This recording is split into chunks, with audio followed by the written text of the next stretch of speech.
जोहार गे गाते को तेहेन दो मिद अनोहे बन नेला जहां दो अनोलिया डॉक्टर कृष्ण चंद्र टुडू गंके दिकिन किन ओला का अनोहे रे nyutum do huyuk kana single to cholo tobe khan ona gebon नेला बीर बुरु लोक कान बीर सिंगल ते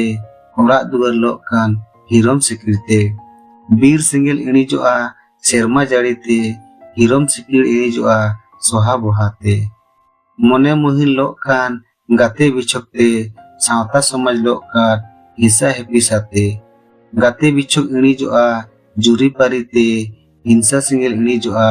जुमिद दाड़ेते जब जाति बिरद लोक कान धर्म करमते आरी चाली लोक कान धन दाड़ेते धर्म हिंसा इणिजोआ निरोड़ मनेते धन दाड़े इणिजोआ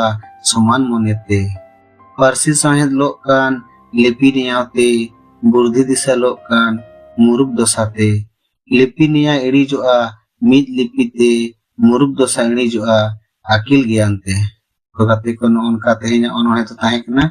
आर बाकी जहां अनोहे ओला मेना